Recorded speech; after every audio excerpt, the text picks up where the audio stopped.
ஓம் நம சிவாய. அனைவருக்கும் வணக்கம். வாழ்க வளமுடன். ஓம் நம சிவாய. சிவாய என்று சொல்வதற்கு அபாயம் ஒருவரும் இல்லை. இன்னைக்கு ராசி பலன் கடகராசி பற்றி நம்ம ஐயா சொல்ல போறாரு. அதனோட விளக்கத்தை முழுமையாக கேட்டு தெரிஞ்சுக்குவோமா? ஓம் நம சிவாய. ஐயா, இந்த வருடம் கடகராசிக்கு எப்படிங்க ஐயா இருக்கு?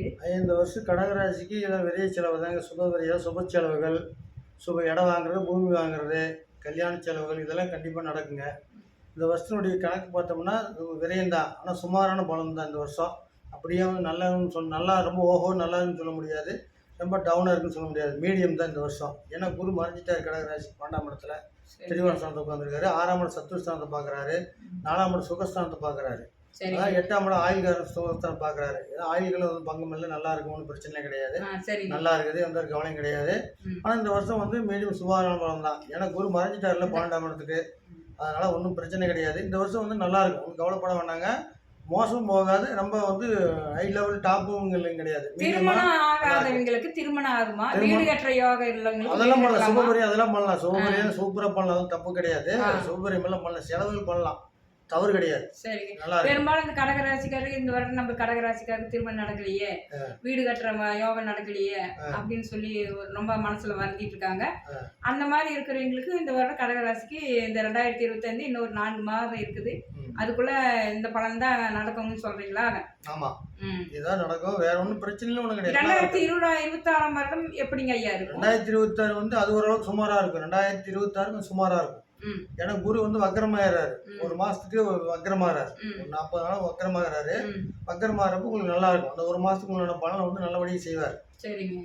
இடையில வந்து வக்கரமாகிறார், அடுத்த மாசம் உங்களுக்கு வக்கரமாகிறப்ப ராசிக்கே வர ராசியில் வந்து உச்சமத்து உட்கார்ந்துருக்காரு. கடக ராசிக்கு உச்சமத்து உட்கார்ந்துருக்காரு, நல்லா சிறப்பா இருக்கு. அந்த வருஷம் வந்து நல்லா சிறப்பா நல்லா 2006ஆம் வருடம் மிக சிறப்பாக 2026 நல்லா இருக்கு. இப்போ வந்து இப்போ 2025 இப்போ வந்து வக்கரமா வராரு, மிதுனத்துல இருந்து கடகத்துக்கு வராரு.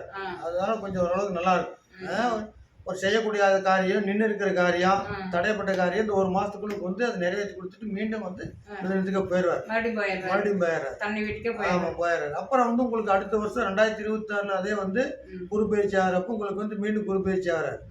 அப்போ வந்து வரப்போ வந்து உங்களுக்கு வந்து இன்னும் சிறப்பா இருக்கும், நல்லா இருக்கும்.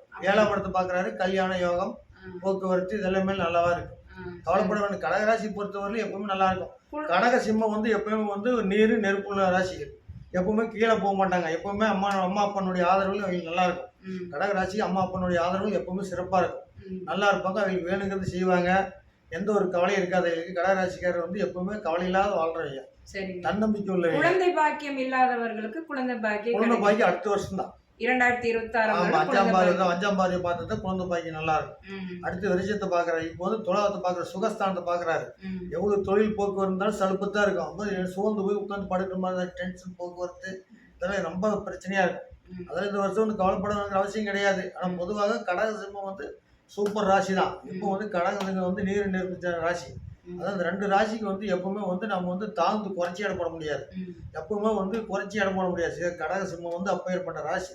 அம்மையப்பன் மாதிரி, உண்ணாமலை மாதிரி 2 ராசி எப்பவுமே சிறப்பு தான். 12 ராசி 2 ராசி எப்பவுமே சிறப்பு தான். எப்படி கீழே போனாலும் மேலே போனாலும் எப்படியா இருந்தாலும் வந்து டேலண்ட் பண்ணி போயிட்டே இருப்பாங்க. அதை பற்றி கவலையப்பட வேண்டிய அவசியம் கிடையாது. ஆனால் சுகபோகங்கள் வந்து அவங்க 2 பேரும் தான் அனுபவிப்பாங்க. எப்பவுமே கடகராசி சிம்மராசிக்காரெல்லாம் சுகபோகத்தையும் அனுபவிப்பாங்க.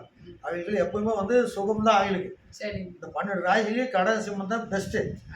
ஆமா, யார் என்ன சொன்னாலும் சரி, நான் என்னுடைய அனுபவத்துல கடக சிம்மம் தான் பெஸ்ட். அதனால இப்ப எனக்கு தெரிஞ்சது நான் சொல்றேன், என்னுடைய அனுபவத்துல நான் சொல்றேன். இந்த 12 ராசியில இந்த 2 ராசி வந்து சிறப்பான ராசி, ஒன்றும் பிரச்சனை கிடையாது, நல்லா இருக்கும். சரிங்க ஐயா. ஐயா வந்து கடகராசிக்கு சொல்லி இருக்கிறாரு. நாளை மீண்டும் வேற ஒரு சந்திப்புல சந்திப்போம். மீண்டும் விடைபெறுகிறேன். நன்றி, வணக்கம். ஓம் நம சிவாய. வாழ்க பல்லாண்டு பல்லாண்டு.